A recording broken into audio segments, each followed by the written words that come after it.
Hello, good evening. My name is Francesca Thyssen-Bornemisza, and I'm the chair and founder of TBA 21 and the TBA 21 Academy, for those of you who don't know me. But I'm also a passionate advocate for the ocean, and I have been also campaigning against ocean sound pollution for a few years now. And that's why, to be honest, I was introduced to the sounds of the ocean by Jana Winderen. We're sitting right here. We've collaborated for many, many years, so I'll go into that in a minute. But I want to say one thing. Cousteau was a great man. He was right about a lot of things, but he was wrong about one very important thing, because he said the ocean is silent. And the ocean is everything but silent. And water is a superconductor of sound. So what you hear in the ocean is much, much louder than you hear it on our terrestrial self. So in 1919, I wrote and performed a lecture called Sounds Too Many at a UN conference, and I think it was 2019. So it's quite a few years ago that I've been actually passionate about this. And I was particularly excited to hear that the extraordinarily important paper that Carlos Duarte has written over the last few years with a number of collaborators and scientists from around the world has proven how susceptible and how vulnerable our life systems in the ocean are to ocean sound pollution.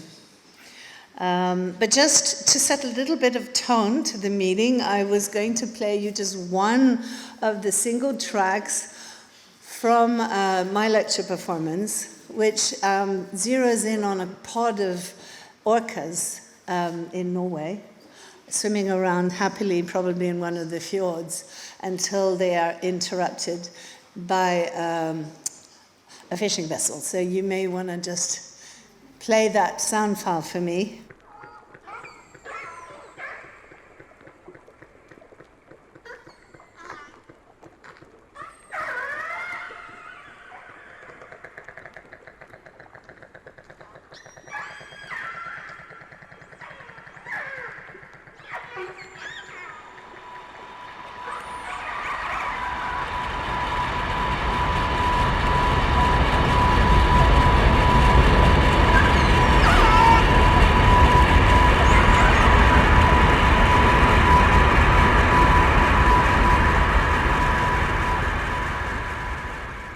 I think that gives you that unfortunate juxtaposition of what the industrial world has permeated and permanently infiltrated itself into the ocean systems.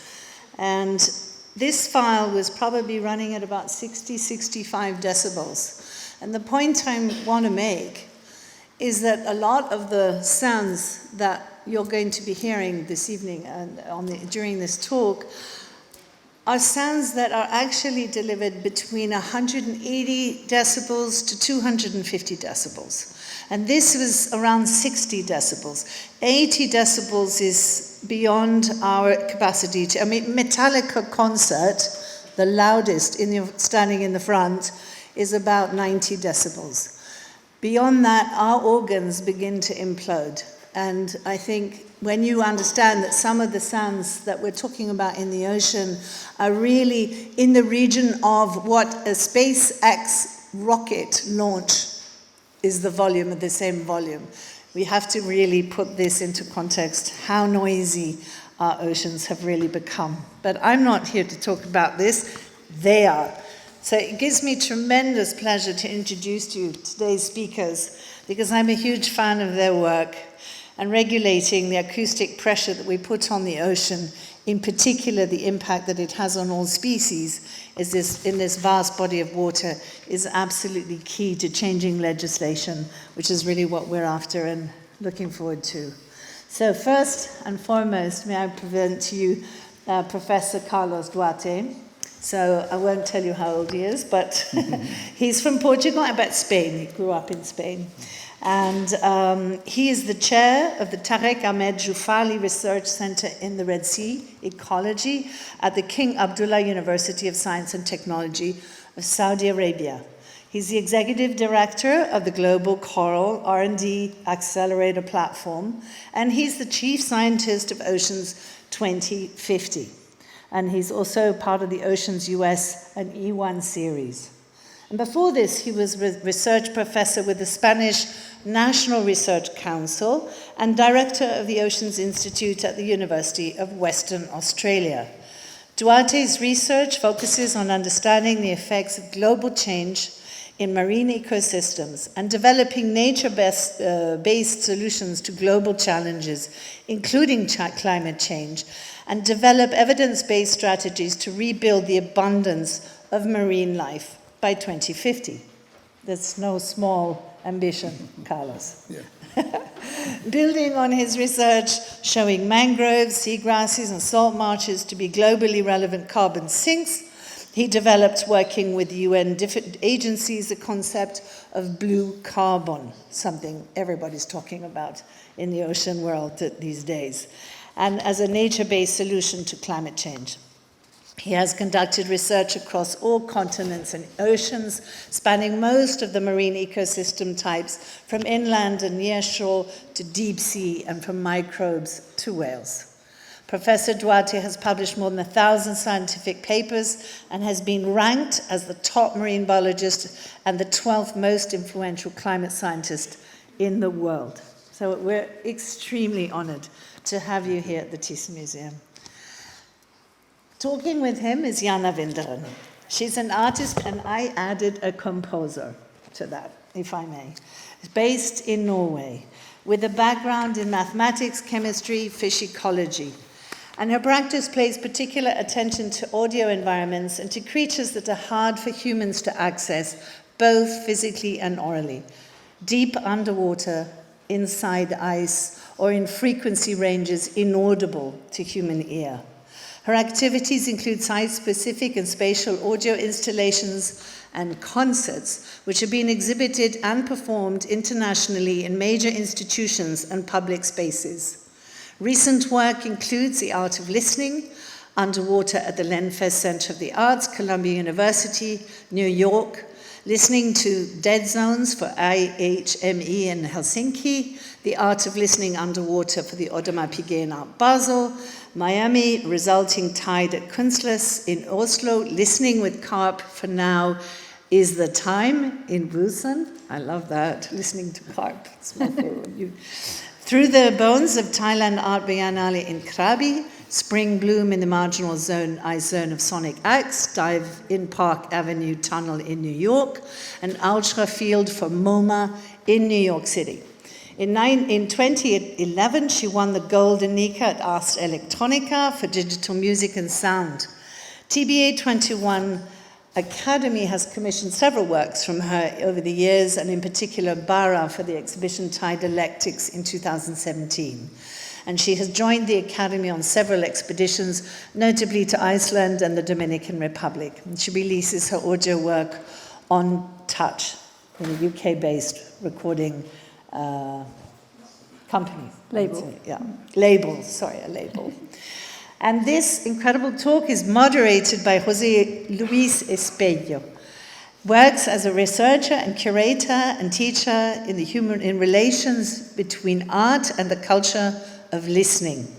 He habitually works at the Museo Nacional, Centro, Arte, Reina, Sofía, and was one of the co-founders in 2011 at the RRS, the museum's web radio station. Since 2015, he's worked as a curator at major art centers like the Reina Sofía itself, where he has been in charge of the live arts musical programming since 2017, as well as Dono Station San Sebastián European Capital of Culture in 2016, where he co-curated a series of site-specific sound installations, and for Madrid City Council's Centro Trento, where he was in charge of the musical programming and the anthological exhibition Charivaria.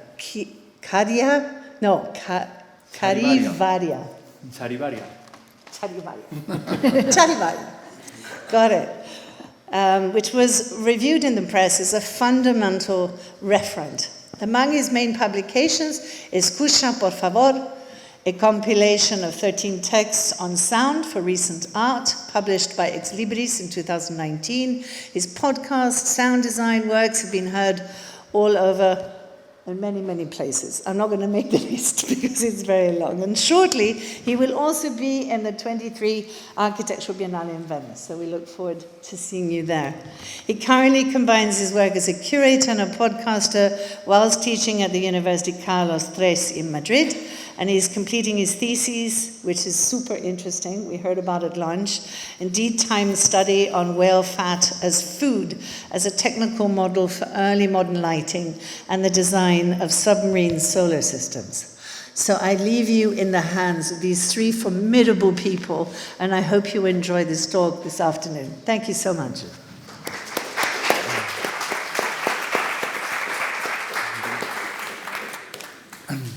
So thank you, Francesca, for the kind introduction, and we have been asked to also say a few words about ourselves, but Francesca has done a wonderful job in introducing me, so I don't have much to say in addition about myself.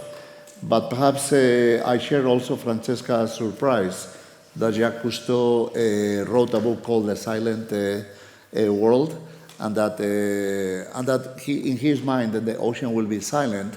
And I thought that was a big mistake until I discussed it with my friend Alexandra Cousteau, who's the granddaughter of Jacques Cousteau. So we co-founded this organization called Oceans 2050 a few years ago, and I was asking Alexandra, so how did your father thought that the ocean was a silent world if it's full of sound? I said, no, this is not the reason for the title. The reason for the title is that when he first took Alexandra's father, Philippe, as a child, to come and scuba dive in the ocean, then Philippe was so excited that he wanted to talk, and he wanted to make sounds and attract Jacques' attention to this and that. And then when they surfaced, he told him, underwater we don't talk. We keep silent ourselves. So it's a world where we are silent and we listen to the ocean. So that's the real story behind the silent world. So it is that you don't talk. And in fact, as a scuba diver, I really get annoyed when my scuba buddies want to talk to me. I really get annoyed because when I am underwater, I'm really focused on what I'm doing, what I'm hearing, what I'm experiencing. I don't want my buddies to try to speak to me. So I then relate to Jacques Cousteau that in the ocean, we ourselves humans keep silent, but unfortunately we do not. And even though we do not realize, it's not about us trying to talk underwater, it's that we make heaps of sound. And Francesca just played a piece of how this may feel like underwater, only that this is 4 times, as Francesca explained, it's 4 times louder, and it's 24/7, so it never stops. So the cacophony of sound underwater, it's a play that really impairs marine life and impacts on their lives in any possible way, but somehow we were not talking about it. We thought that the problems of the oceans are with climate change, they are with pollution, they are with overfishing, with hunting, but nobody was really talking about acoustic pollution. And yet, as a scuba diver myself, I've done maybe about 3,000 dives or something. I've been really annoyed about the noise underwater. I've been diving in the Philippines, where there was one dynamite explosion underwater, so they were using dynamite to fish every 5 minutes. And sometimes the dynamite explosions would come close to me, and we cannot really sense direction and distance underwater because we are not equipped to do that. We will need heads half a meter wide to be able to sense direction of sound underwater. So we are not equipped to really interpret sound underwater. But that sound kept coming closer and closer, and I didn't know if I was going to be blown up by a dynamite blast underwater. And then more recently, I was working off a Navy base in Greece. That was about 3 years ago, and I was doing my work in a seagrass meadow, and suddenly there was a sound as loud as that Francesca played, and then I had to come to the surface with all my equipment and so on, drying out of air, but it was so loud that I actually thought it was over me, so I kept in the bottom, and I was really stressed about this sound, and I felt empathic about marine life, which does not experience this just once on one day, but for them it's 24/7. So I wanted to bring that to the public debate and also to the policy debate. How can we stop noise in the ocean, and how can we allow the voices of the oceans to be heard again? And then I think that's what we're going to talk about, and we're going to talk about how I found a path to communicate that to the world through art and through Jana's work. Thank you for inviting me here in the first place. I will just show quickly. I have a feedback here happening. I'm very sensitive to sound. So obviously, main tools, I can also call them my instruments. They be getting more and more refined as time goes on. And they are giving a very kind of detailed, nice representation of the sounds that I hear, which are so many. I will never forget the first time I heard a wild cod. I had been in a pen, and there were cods that were ready to spawn. So I saw them, and they make this little grunt. But the first time I heard it in the wild, I was like, wow, these were amazing. They are here, they are here. I could hear them everywhere. But then afterwards, I realized it's a lot of sound everywhere. This was in a fjord in Norway. And I have been very occupied with the areas in the north. I'm from the north, quite far north. And this is Greenland, where I was working in 2006 with the release energy field. So I was listening to the crackling and the melting of the ice there, the inland ice that was carving into the ice fjords. And my experience were when I came back and I played these files to people that they got, sound is very physical. It comes straight, it's all around you all the time. And it affects your body, and it goes straight into your associative associations. And it was moving people a lot. It's different to actually hear the sound of a melting glacier and then looking at an image of it. This was back in 2006. 10 years later, I worked on a commission for Sonic Acts Festival in Amsterdam, but we had been on a trip between Norway and Russia from Kirkenes and Nikko. And it was this question about, they were talking at the time, because the sea ice was melting, and we have something called the ice edge. It was in the papers in Norway, and the Prime Minister was talking about it, Erna Solberg at the time, that it was moving north, which means more space for exploration for oil. And there was a lot of activity in Kirkenes at the time, and I thought, what is going on here? Ice edge, what are they talking about? And what does it mean? What does it feel like out there? So I joined a trip, actually also through Francesca, that I was able to go to the North Pole and have a listen and start to learn, what is this sea ice? What does it feel like? And, this image, it looks quite cool, the me there on the ice, and I could just step with a foot, and I was through the ice, and there was like, hundreds of meters of water underneath. And it looks like it could sound quite nice. But what I did hear was generators, people talking. I couldn't go far enough away from areas of even there, and at the North Pole point that day, there was people sharing and shouting that they had reached the pole point.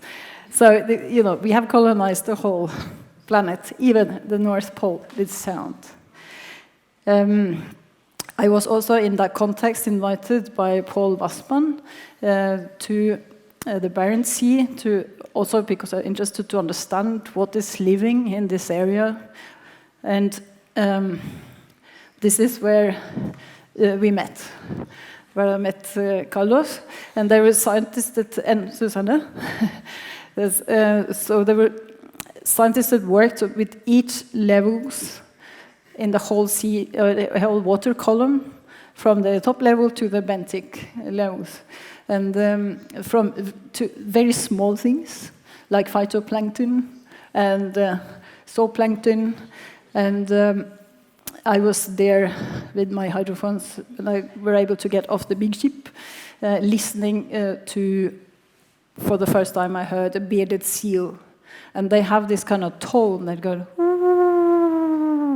like this, when they are singing, and very strong sound, like very, very strong sound. I knew it was a seal because suddenly the sound was gone, and I was sort of, I was, as you see, I would always look and concentrate very much when I'm listening, and I looked up, and then it was because it went quiet. I looked up, and then it was like right in front of me, this big seal, and then he dived again, and he started making a sound. And of course, when the sea ice is gone, this will change very much what it sounds like underwater for the creatures that are orientating themselves and listening to where they are. And, what I do then with the sounds, I asked Carlos if he would be okay with being part of this installation that I was doing for Sonic Acts at the Musikgebouw in Amsterdam. So I made a composition for the speakers outside there, and on headphones inside, so you could listen, where Carlos explaining what the marginal ice zone is. Because, as you remember, I said that in the media it was called the ice edge. Very simplified, and people think of a line, and it's much more complex than that. And I think this is an important thing. We need to kind of... And I also did a release on the label that I work with in London, where you had the track 1, I think, and I have the track 2.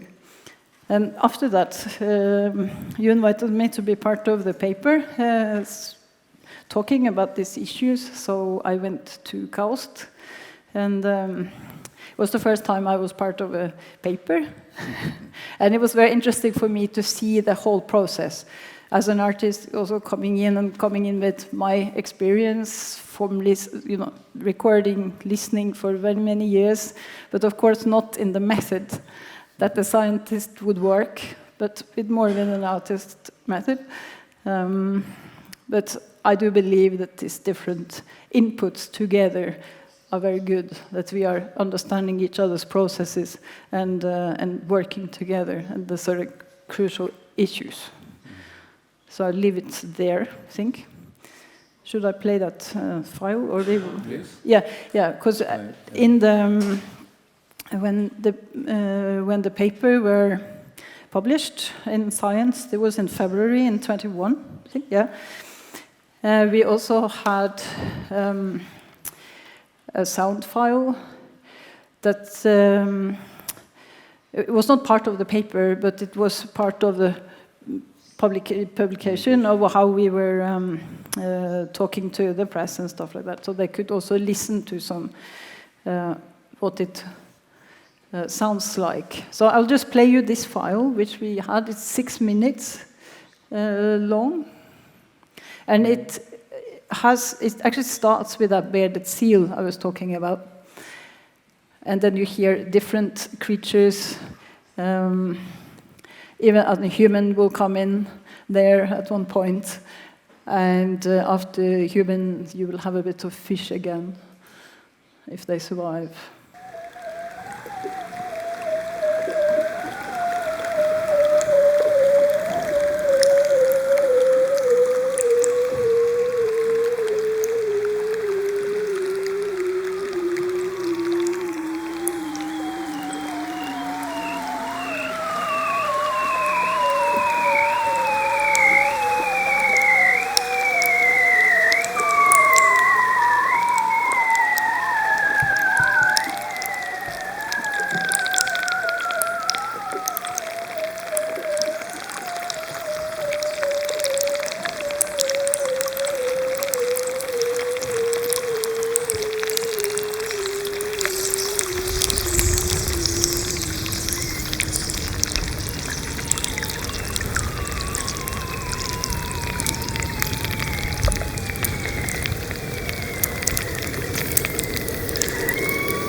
Oh.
So now, that's my moment. So, well, I'm gonna speak in my broken English. I'm quite sorry, but somebody remember today I didn't study in England, and that's true. I'm from Hortaleza. Where I'm from, not everybody are so smart, so lucky, or so wealthy to go to study in England. So, I kind of doesn't. I mean, it's okay for me to speak like that. Anyway. Okay, so this is another image of the same article that Jana just shared with us. I like this one because of the picture. ¿Podemos pasar a la 2, por favor? Okay, so this is a quite pedagogical picture. I like it very much, and I think that that's why we're here today, because I think that both Carlos and Jana are trying to really change what is going on in the planet, about global warming, and so on. I would like to put an historical example, an archaeological example. This is 52 years ago now. This is 1971. This is a very famous paper that has nothing to do with what we were talking today, well, maybe a little. This is Roger Payne, McVeigh, I don't remember the name of the other one, McVeigh. This is a Science magazine, is the same one where Carlos and Jana published their study. This is the songs of the humpback whales. This is supposed to be like the first, I don't know, I'm not sure if the first one, but still is the most important time where Western world listened to the whales and listened to the ocean. As you can see here, what we are looking is the vocalization of a humpback whale. So the object of the study was to prove that whales were human enough, I'm not going to get into that, but culturally developed enough to be respected and not haunted. So the changes in ecology have changed a lot in the last 50 years. For example, when Jana was saying that she was invited to this festival in Amsterdam, Sonic Arts, called Dark Ecology. Dark Ecology took his name from Timothy Morton's book, Dark Ecology, or at least his blog back then. I don't remember right now.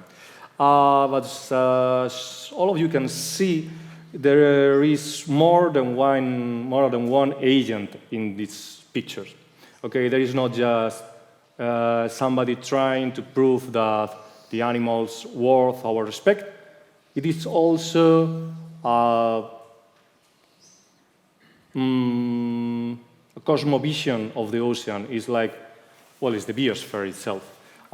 People are part of that biosphere. As you can see in the first one, the people are people in a canoe. Like the people who still today are living along with whales in Alaska or Canada, or even, as Jana told us, in the north of Greenland. Yeah, Norway, sorry. But the second image is what we have today, or at least what they try to describe in their article. And then we have two images from the future, a well-managed future and a bad-managed future. So I think that's very interesting. I'm not going to get into theory, but, well, you know about agent relation. Every agent has a relation in the biosphere. It is not like people are people and whales are whales, or are part of the same, as somebody call it, ecosystem. So let's start here, because I'm going to quote you when you say in the article, like, sound is the sensory cue that travels fastest through the ocean and is used by marine animals, ranging from invertebrates to great whales, to interpret and explore the marine environment and interact within among species. So sound is the main way of life of many life forms over the ocean, or as you call it, sound-producing or sound-hearing animals. So I was thinking, like, anthropogenic noise is like a stressor. That's what they say in the paper. But I'm going to try to do something that is almost impossible. I'm going to try to think in a less anthropocentric way. Okay, we cannot think in a non-anthropocentric way, but try in a less anthropocentric way. So anthropogenic noise is also stressing for us. For example, and I'm not speaking just about heavy noises, but for example, the infrasound of the road that affecting our sleep, that keep us not completely sleep during the night and make us wake up stressed, and every day is worse and worse and worse. And repetitive mechanical sound like motors, air conditioning, whatever. Okay, but humans, as oral cultures and sound studies are trying to have already proof, humans are more visual than oral animals. We can hear, listen is very important for us, but our main sense of the world is visual. But we are speaking about animals that live into the sound. So this, I think, is my first question to both of you, and it was kind of answered or at least introduced for in the first audio that Francesca put us. How it is to live 24/7, or how do you think it is to live in a 24/7 noise aquatic world?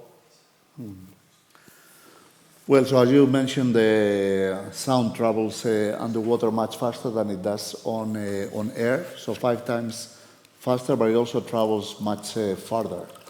And then, so the recording that Jana has reproduced, there are sounds of whales that have different frequencies.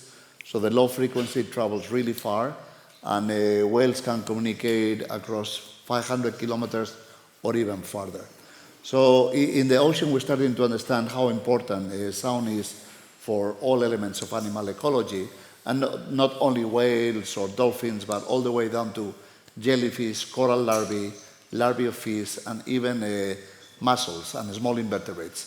They all depend on hearing to us to probe their environment, interpret their environment, and even communicate among themselves. But we are not really fully aware of how important sound is underwater. But I will give you 2 examples of 2 things that I was doing while we were working on this paper. So some of my co-authors were in Western Australia, where I used to work before, in Perth, that is, southwestern Australia. And then they had hydrophones in the water. So I asked them to reproduce a recording. And what we could hear, the most prevalent sound in Western Australia at that time, I think it was about November, October, so something like this. It was the spring in the southern hemisphere. It was actually ice collapse.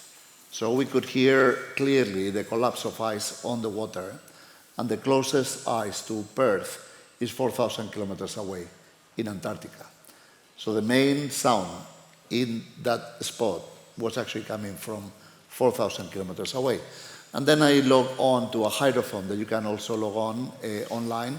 So there are webcams, but there are also hydrophones that you can connect to and listen what is happening in the ocean right now. So I connected to a hydrophone in Monterey Bay Aquarium in the coast of California, and that hydrophone is located at 2,000 meters depth. And I thought I would hear mysterious sounds of marine life, or 2,000 meters is really into the deep sea, which is this mysterious environment. But what I could hear then was very clearly the sound of rainfall on the ocean surface. That was the dominant sound at 2,000 meters in the deep sea, was rain falling gently on the ocean surface. And then you think, it's only 2 kilometers, only 2,000 meters, and sound travels very fast underwater, and 2,000 meters is very close. So how do we have this perception of the deep sea is far away, and yet it is acoustically very closely connected to the surface? So every single creature in the deep sea is very much aware of what we do in the surface. So I think those 2 elements, which as a scientist I shouldn't be surprised, but I was, made me aware of how important sound is as a connector in the ocean. And then marine animals have also learned to use sound in many ways. For instance, whales in the ocean, due to different densities of waters, there are acoustic channels. So there are acoustic channels where whales can inject their sound, and rather than reach only 500 kilometers away, it can actually reach across basins, 2,000, 3,000 kilometers, and they know exactly where to inject the sound to be able to communicate across ocean bases. So they know that, and they also, we did not really understand the role of sound. So I think you've seen, I forgot what the name of the movie, of Searching for Nemo, or something like that. So the little fish larvae, the clownfish is searching for the reef. We also always thought that this happened by chance. So the larvae of, for instance, coral reef animals, fish, or even the corals themselves are released in the plankton, and they wander in the ocean somehow. By random processes, they land on the coral reef where they're going to leave their lands. Then we actually found that this is not the case, and all of the larvae of fish and other animals actually find home by listening to the sound of home. So they actually hear the reef and hear the sound of a healthy reef, and they navigate towards that reef and they settle there. So we understand that the sound of the healthy soundscape is actually what guides even the simplest form of life into finding home. But now they cannot hear the sound of home, not only because there's a lot of noise in the ocean that masks that sound, but because home is degraded and no longer has a healthy sound. The sound of coral reefs are degraded as coral reefs are degraded, and that voice of home, calling the larvae of fish home, is gone from much of the ocean. So now we're working with colleagues in Australia and in the UK on a new technique to restore coral reefs, which is actually by playing back with underwater loudspeakers the sound of a healthy reef. And then we accelerate the recovery of reef because even the larvae of corals come and settle, the fish come and settle, and we are now working on acoustic restoration of underwater landscapes. This is how important sound is, but animals can also play tricks. So just as a funny element, and then I hand over to Jana. Then this morning I was talking to students, and I was telling them that dolphins, which use a high pitch, so the sound of dolphins doesn't travel very far because it's a high pitch, so they're communicating within the group, and they actually have names. And the names of dolphins communicate through a maternal line. So the mother has a name, and the mother names the baby dolphins with a name that is a modification of her own name. So they're baptized and named by the mother. So the dolphins are calling their name in the group. So I'm Carlos, and with the PPP, I'm Carlos, I'm Jana, I'm this. And often in packs of dolphins, there is a dominant male that will have a group of females, and that male has this harem of females and doesn't allow the younger males to come. Until then, colleagues of mine discover that during the nighttime, when they cannot really see and they depend on sound only, the young males actually call the name of the dominant male as being their own. Right? So then I'm Isidro, and I'm the dominant male, and I have 4 females that I have in my harem. And then Carlos, say at night, I'm Isidro. I'm getting here, I'm Isidro. So they play tricks with sound as well, which actually tell us a bit about the intelligence of these animals, which is akin to our own. So the fact that we had not factored in sound and the importance of sound in understanding the ecology of the ocean was a major gap. But sound is very difficult to communicate. You actually have to listen to it. So even the editors of the journal Science, which is, along with Nature, the top journal in scientific communication in the world, they actually did not understand the units of sound, which are units of pressure divided by frequency.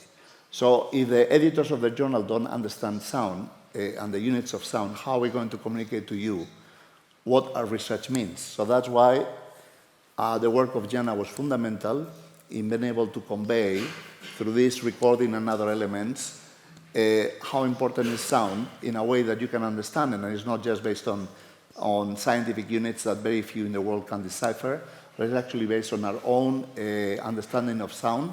And in fact, I would disagree with José Luis that in fact humans are far better in processing sound than we are in processing image. So we can process sound, which is a very complex signal in the background. Yeah. We can be doing something and we are processing sound in the background, and we don't need to focus our attention in sound. We are processing sound, and sound is extremely important for our own, with let's say, ecology, but we believe ourselves that we are visual animals. We are not. We are acoustic animals as well. Yeah, I agree very much with that. Can I just ask por la imagen 4, por favor? So yeah, because you were speaking about speed and volume, and also I thought that maybe this image could be interesting for the audience in order to notice that, well, that's the frequencies in which different animals communicate or listen, and then these are the frequencies in which the machines sound. So that's how serious is this pollution. You know what I mean? Like in nature, each animal has nicho. That's frequency spectrum, and they are not able to. I mean, some of them are like dolphins or big baleen. I mean, very intelligent animals are able to change their range, but not all of them, and especially the little ones, the ones up there, are not able to change and are in more danger. So, well, I'm not gonna correct my correction before. I mean, just culturally visual, not like an animal. Yeah, I would like to kind of continue a little bit on that actually. Okay. Even on our kind of perception of sound underwater, which is, in the north, there have been people that have for, probably thousands of years listening to whale by putting an oar to the head using bone conduction into the water. You have a wooden oar into the water, and then you can hear whales through your skull.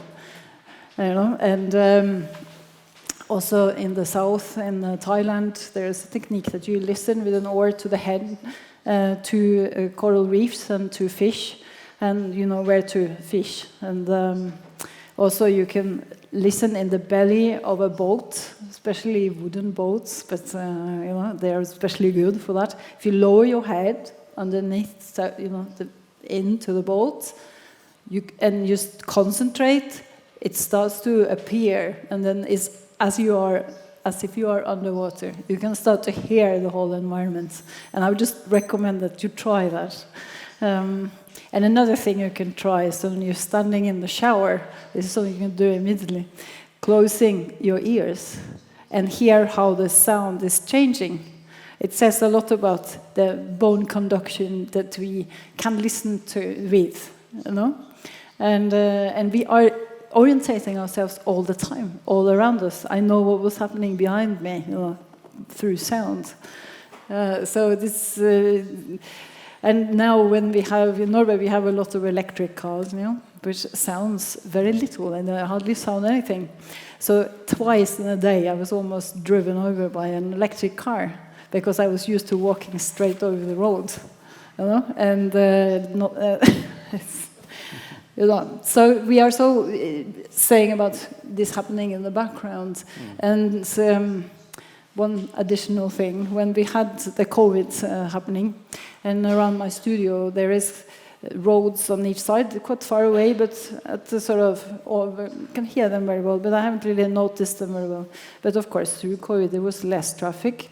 And I had every day these swans flying over, and I could hear them from really, really far away, coming, flying, and then disappearing in the distance. And then when the traffic come back, the space suddenly got much more smaller, because I couldn't hear the swans until it was quite close, and then it disappeared again. So it it defines the space around us a lot. And this is also what happens, with the animals. The birds cannot hear its mate, the neighbor. The whales cannot hear each other, so they just hear the ones that are very close, but not far away. And then the gene pools, they can't interact with others that are further away. And Another thing, also one more thing.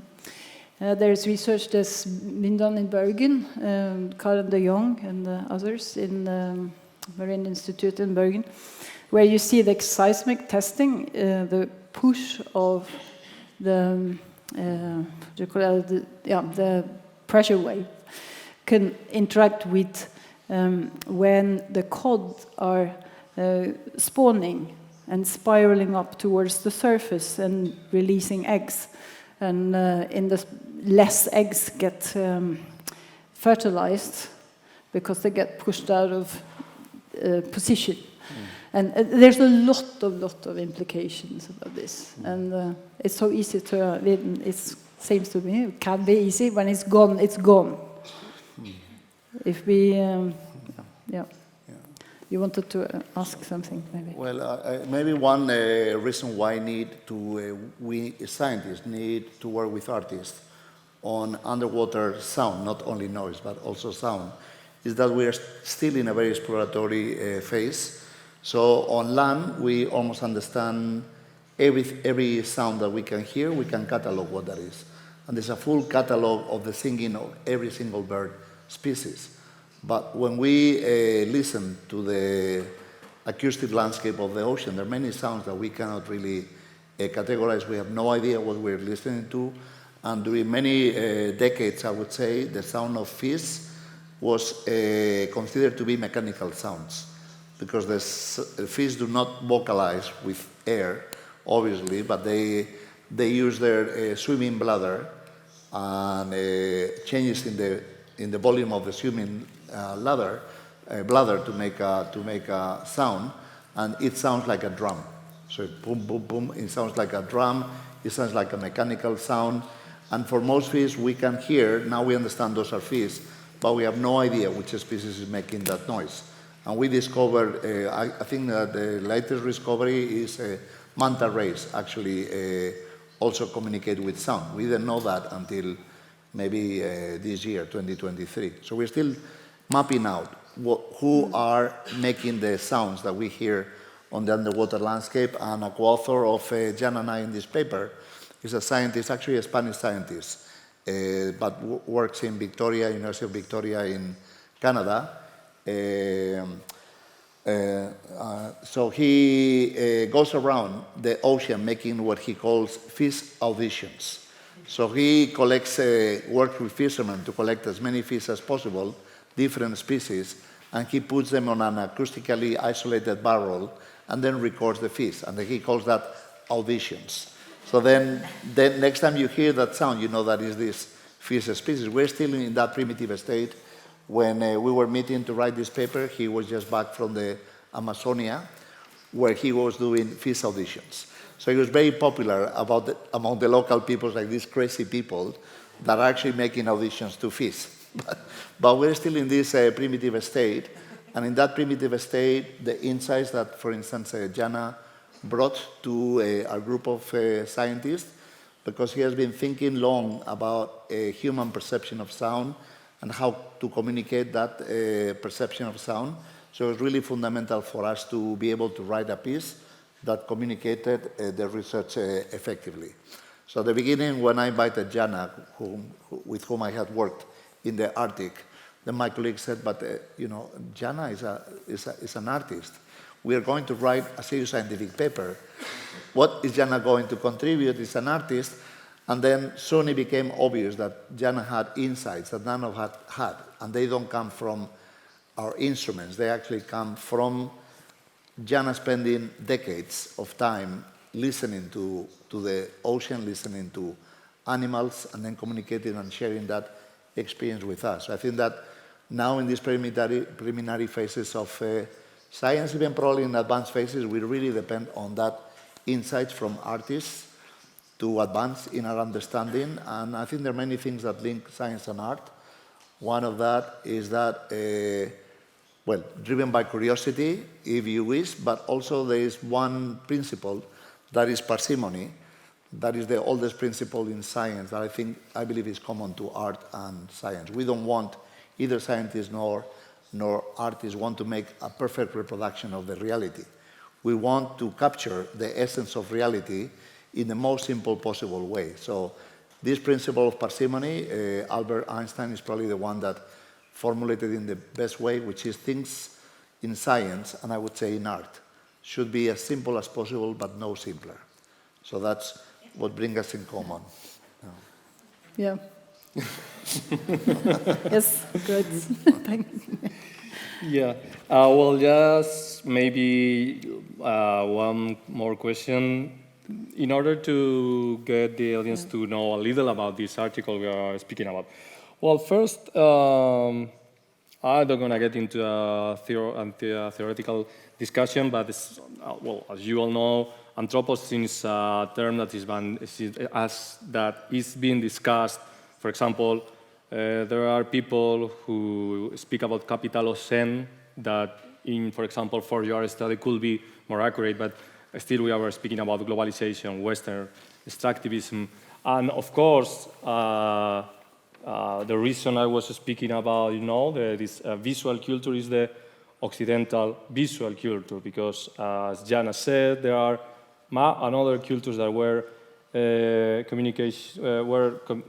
not just listening, but according to them, communicating with whales, like some Inuk people from Alaska, from Canada. But of course, we are dealing here is with the problem of capitalism, globalization, and extractivism. I think people from Alaska have been living with marine mammals for thousands of years without any problem. Anyway, you describe three major points to describe this soundscape. Is the massive declines in the abundance of sound-producing animals, increases of anthropogenic noise, and the altered contribution of geophysical sources, such as the sea ice and the storm. And all of that are related. For example, I found some very interesting that, for example, the reduced sea ice in the Arctic allows the range expansion of temperature of temperate whales, species that compete for acoustic. Oh, sorry. What I mean is that, for example, I read somewhere that warmer water is better for the communication of some species. So all of these factors are related. But anyway, I would like to ask you, how did you study this and how important it is? So I think this image that we have here in the back is useful. So what you see in the bottom is the frequency from very low frequencies to very high frequencies. And then the range of activities that introduce noise in the ocean. They don't need to be activities that we do underwater, but for instance, many airports are in coastal areas, in Barcelona, in Malaga, around the world. And then the dominant noise is actually the landing and taking off of planes underwater. So that's what marine life hears all the time. But the one that is most prevalent is shipping. So the transportation of goods, Amazon, and everything around the ocean is the 24/7 source of noise that there is nowhere in the ocean that escapes from that sound of disturbance. So that is the number one source of noise. There are many others, and explosives. I mentioned about dynamite blast in the Philippines, but even in Europe, in the North Sea of the coast of Belgium, there is one blast of a bomb left from World War II every day. And trolling vessels then accidentally hit a bomb that is in the seafloor and explodes. That happens once a day. So we have blastings underwater, we have shipping, and all of that activity of humans is introducing a lot of noise. But unlike climate change and pollution, chemical pollution and other impacts of humans on the marine environment, the noise is very easy to fix.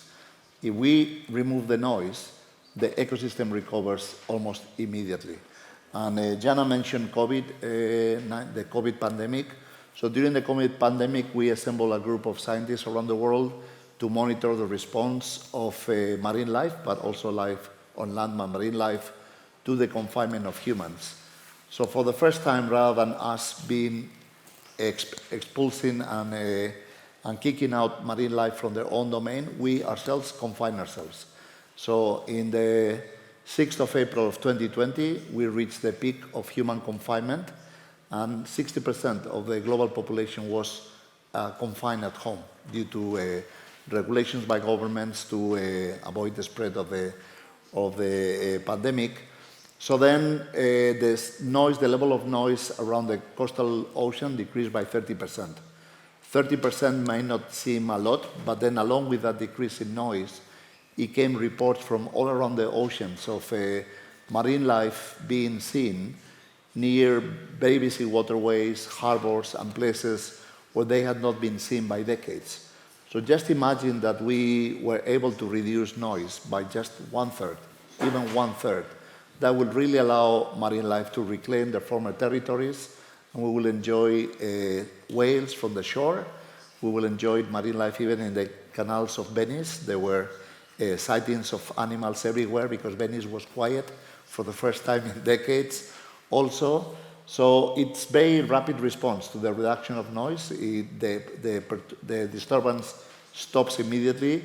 And in fact, there's a connection, as José Luis was saying, with climate change, because the main source of noise from shipping is the cavitation of the propellers. So it's not the noise from the motor, but the propellers of the vessels are not perfectly designed, so they vibrate, and then some of the energy, rather than propel the vessel, is actually dissipated in vibration, and pressure is noise. So it generates that noise, and the prevalent source of noise comes from propellers. So, for instance, the shipping company Maersk retrofitted 5 of their big container vessels and placed much better propellers that reduce cavitation. Not only noise went down, but also the energy efficiency increased by 6%, because rather than dissipate energy in vibration and noise, that energy was used to propel the vessel. So it will reduce greenhouse gas emissions, it will improve energy efficiency of vessels, and it will make the ocean quieter. I'll just add this again a little bit about the COVID period, because it was quiet quite a lot of places, but in Norway people have a lot of cabins along the coast and they have boats. So it was a lot of noise around the coast in Norway, actually, of little boats, because they also make problems for the life that are along the coast. So I'm very much also hoping that we are going over to electric or sailing or rowing much more along the coast instead of this farting around with these leisure boats and scooters, these sea scooters, and what are they called again? So Francesca mentioned that I'm working with a new sport series called E1, that is racing with electric motorboats. This is going to start in December, but we've been testing the race boats. That is called Racebird, is the name of the boat, in Lago Maggiore in Italy. And we were comparing the impact of the electric boat with one combustion engine boat of similar power. So the difference in noise above water was remarkable, same as for electric vehicles compared to combustion cars. And there was almost 20-fold reduction in noise in the air. And underwater, there was also a reduction in noise, but not that much. There was like 3 to 4-fold reduction in noise. But there was still noise from cavitation, because it still used propellers, and there was still noise from electronics. There was a lot of electronic noise, but that is easy to isolate. And also this vessel foil, so it has some arms that it lifts itself above the surface, and the banging of the foils on the water also created noise. So now we are working to improve the design of the vessel to make it silent. And then we were discussing with Francesca, because this sports is going to have the headquarters in Venice, that one of the things we'd like to partner with is to make Venice quiet. Not only quiet in terms of noise, but also in terms of waves, and actually bring back the ecosystem of the Venice Lagoon even inside the city. So there are solutions for all these problems, and the solutions are relatively simple, but there's no policy in the world that regulates underwater noise. In fact, the European Union is the only one in the Marine Directive that recognizes noise as being one pressure on the marine environment, but otherwise there's really no policy to reduce the impact of noise. And there's one sound that I stopped hearing from the ocean that I want to hear it back. And I didn't know what it was when I was hearing that sound. And I actually thought it was something wrong with my ears when I was hearing that. Because sometimes when I was scuba diving in seagrass meadows or kelp forest, I was hearing something that sounded like bells, like soft bells, a clicking of a scintillation of bells. And I had no idea what that was. So that was actually published in 2021, what that is, and it's the sound of photosynthesis. So when you scuba dive in a seagrass meadow or a kelp forest during the midday, you see the plants full of bubbles that are oxygen bubbles, and if they are below 2 meters depth, then the bubbles are released and then rise to the surface. And as the pressure decreases, the bubbles grow, and at one size they become unstable and they burst. And that bursting makes a sound in a particular frequency that is the same frequency as bells. Right? So just imagine hundreds of thousands of bubbles rising to the surface and making this sound of photosynthesis. So I would like to hear in Venice the sound of photosynthesis coming from seagrass, and I would like to hear it again in the ocean, but it needs to be quiet to hear that. Yeah, we'll make it happen. I suggest to open the conversation to the public. Can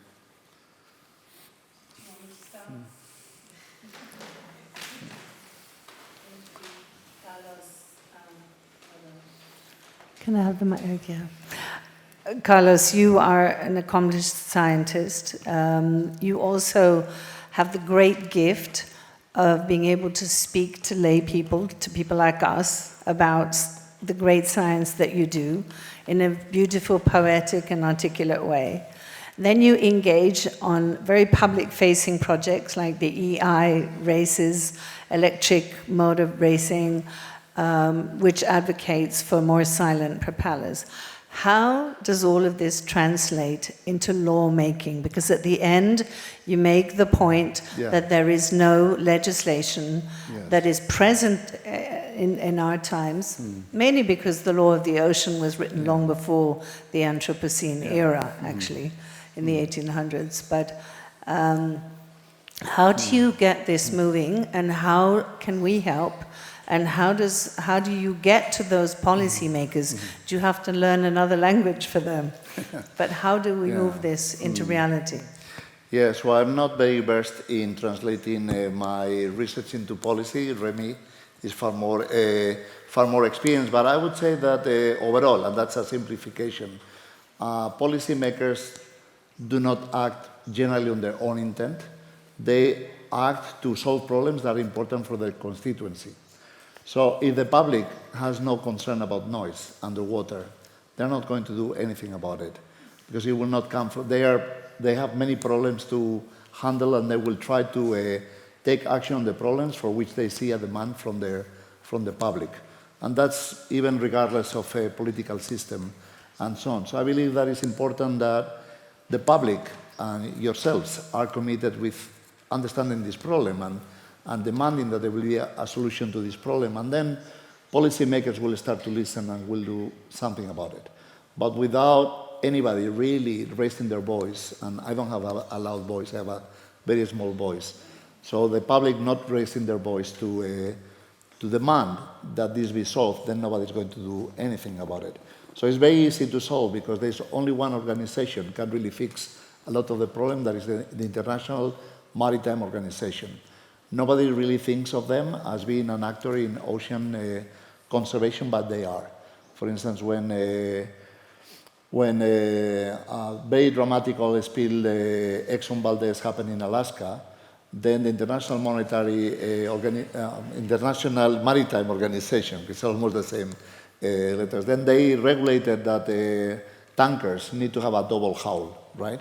So for those of you who are my age or a bit younger, then you remember growing up with news about oil spills almost every year, every one stronger and harder than the previous one.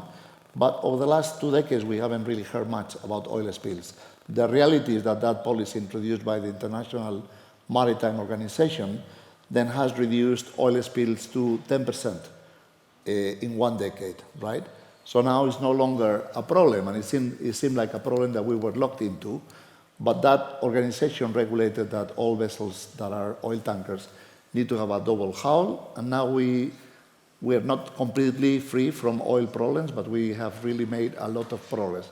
If they were to regulate maximum noise levels in vessels, that will have an immediate impact in the ocean. But why are they going to do that on their own if there is no demand from the public to do that? So we need to have your voices, your commitment with fixing the problem. And few of you read the journal Science, and a few of you will understand the units, but you enjoy arts. You are in the Thyssen-Bornemisza Museum in Madrid, so you are committed with art. You enjoy art. You can understand the work of Jana, who made a beautiful concert that I missed in Madrid in the Reina, Sofía on the 14th.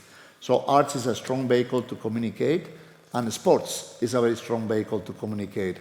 And in a polarized world where political parties are unable to work together, or even countries across geographical divides are unable to work together, then really arts and sports are the big unifiers. So that's why we need to work with arts and we need to work with the sports.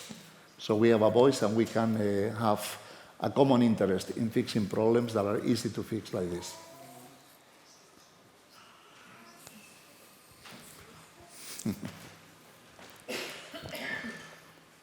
It's my turn? It is. Yes, good afternoon. Thank you very much for a very exciting series of presentations on an exciting topics. My name is Rémi Parmentier. As Carlos mentioned, I'm active in the policy field of ocean conservation and marine biodiversity protection. I think part of the answer to the question that Francesca has raised, how do you turn this into law, is about connecting the dots and helping people to connect the dots. So we're talking of ocean noise now. So really it's a shipping issue in part. I mean, it's a very complicated issue, like when some of the charts that have been shown, I mean, I guess people who are not so familiar wonder, where do I start? You know, military, shipping, and some answers are technical, like, you know, you're talking of an electric engine. Other solutions are pure policy, political choices, and economics. So take shipping, for example. How do you connect the dots? There are many issues, environmental and social issues, that are connected to shipping. And it's a whole. So it's not just ocean noise in isolation. Shipping raises issues of international trade, you know, and what do we ship from one part of the ocean to the other? Do we really need to? Why do we produce in one part of the ocean of the planet to consume on the other part, which creates back and forth of ships to proportions that were inconceivable just a few decades ago.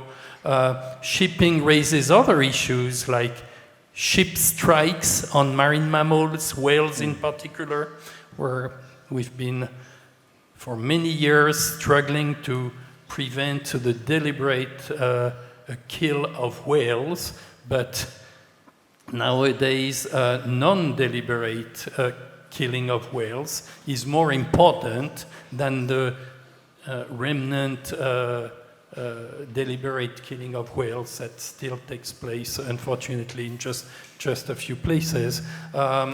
So there is climate change, of course, which is also a shipping issue, or rather, shipping is a climate issue in several ways. I mentioned international trade. I mentioned, of course, the fuel and so on. So connect the dots to help people maybe to get a pathway whereby we can help them and they can help us address these issues and bring them into the mainstream. That would be my advice.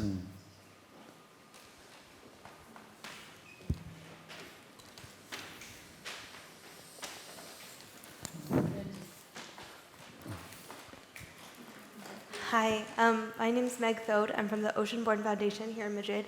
Thank you all so much for this wonderful, insightful presentation, and thank you for bringing the ocean to us in the interior of the country. I'm wondering if you could maybe expand. There was a visual where you highlighted some of the differences between a poorly managed and a well-managed ocean space in terms of noise pollution. And it seems clear that moving forward, if we are to accelerate this transition to a sustainable blue future with seaweed aquaculture, with offshore wind, with tidal, with all of the wonderful services that the ocean provides, like there will be competing demand for ocean space. How can we make that sustainable vision compatible with what we know about the risks of noise pollution?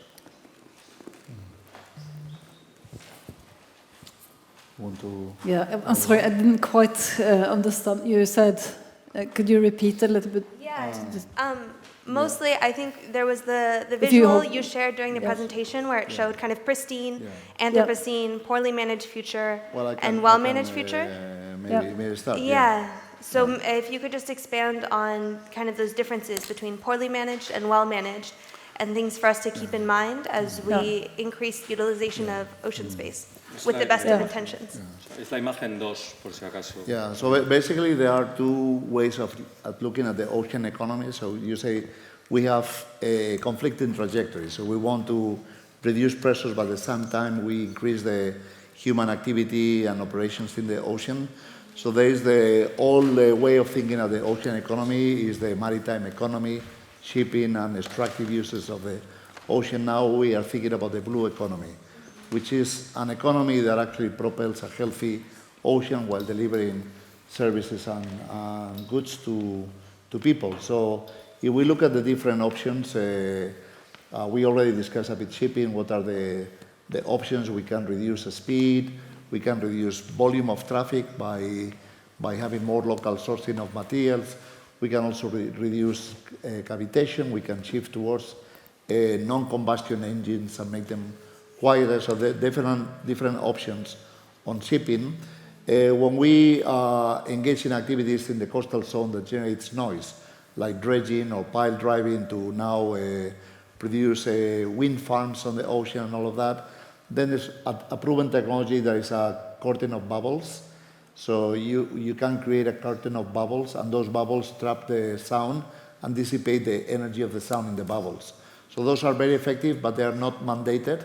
So responsible operations will use them because they are available, but it is not the case that everybody is deploying that solution. But that really goes a long way into solving that problem. When we need to do something in the ocean that creates an impact noise, we can have this curtain of bubbles. And one of the main sources of disturbance is seismic surveys. So seismic surveys are surveys used mostly by, I would say, in research geologists, but the main uses are oil and gas that are really probing the seafloor for the presence of potential reserves of gas or oil. So basically what they do is they have huge compressors, air compressors on the vessels, and then they fire a canyon chute of compressed air that travels through the water column and hits the seafloor, and the seafloor vibrates, so it hits the seafloor so strongly, even 4 or 5 kilometers down, that the seafloor vibrates, and then the vessel is listening to that vibration, and from that vibration they're able to do a tomography of the seafloor and see where there's less density, there's likely oil and gas and so on. So now those pressure waves that are shot down if they happen to trap a whale or other animals, even plankton, is going to kill them or destroy them. But in fact, there is no reason why, so the vessel doesn't want to understand the water column. So there's no reason why those pressure waves and vibration needs to be produced in the ocean surface. And on land, we already have vehicles that use something called vibrosays. So on land, we also use seismic surveys. But what we do is we have a vehicle that crawls and then hits the floor and then looks at the vibration. So we have vehicles that are already in pilot phase that crawl on the seafloor and do that in the seafloor, rather than disturbing all of the water column with all of the animals that are there. So there are solutions already. The military operations need to be silent and quiet. So we do have solutions, but we will only implement the solutions when we are aware of the impacts that this is causing, and that also the solutions are available, and just that they need to be legislated upon. So there was one comment earlier, just to bring one more element of what we are understanding. I think José Luis mentioned that some cultures are able to communicate with animals. For instance, in Western Australia, where I used to work in an institute, next to in the campus, there's a place called Matilda Bay, and the Noongar people, which are the Aborigines people that were the traditional owners of this land, they actually used to work together with dolphins. So they call them, in their language, they refer to them as sister and brother dolphin. And what they used to do, there was a particular place where there were some rocks in the shore, and they will bang with their spears. And that banging the spears will be understood by dolphins, and they'll come and chase the fish into the nets that they have laid. And then they share the catch between the dolphins and the people. But now we no longer have Noongar people with the spears. And even if they were hitting the rocks, the dolphins will not hear them, because it's all full of boats and noise and sound. So they can no longer communicate on that. But recently there was the first event, so the biggest stars of vocalization in the ocean are the beluga whales. So the beluga are these big dolphins that are white dolphins in the ocean. They can be 4 meter long, and they're called the sea canaries, because they have an amazing range of voices. And so we know that they can vocalize in many different frequencies. But recently it was proven that one beluga in an aquarium actually mimicked human voice. So there was one of the scuba divers was in the tank of the beluga doing the regular cleaning, and he heard a voice, "Get out." So he get out and then asked the partner, "Why did you tell me to get out?" I said, "Nothing."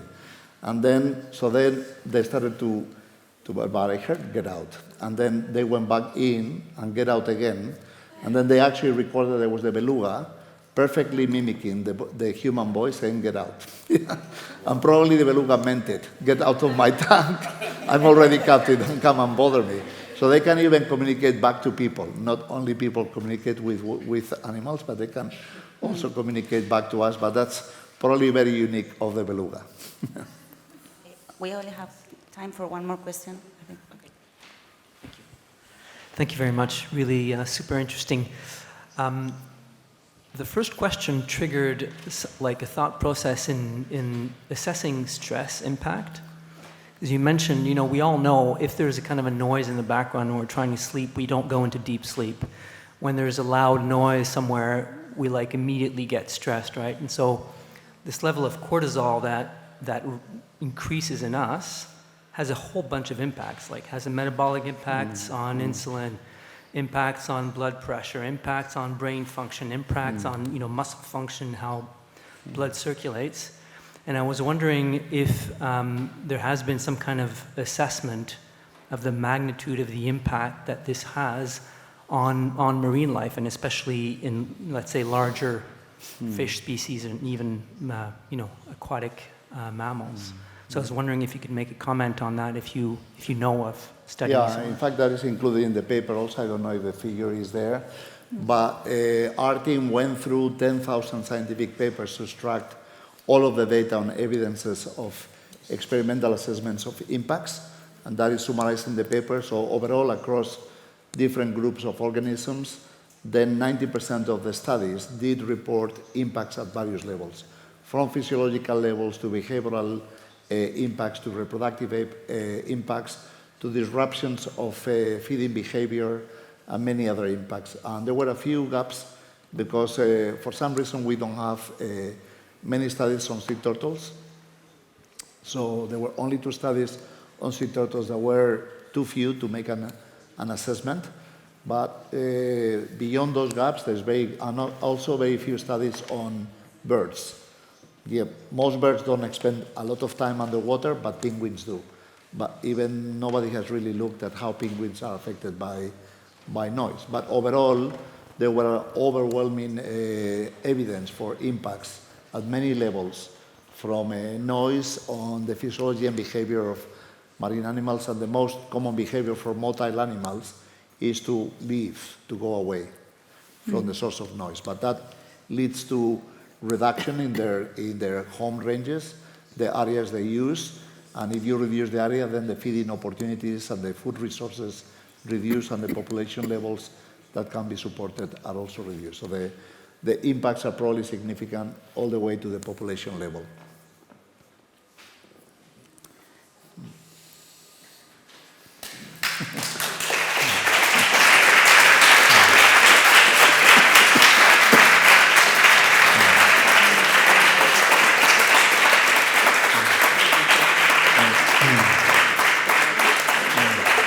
Thank you.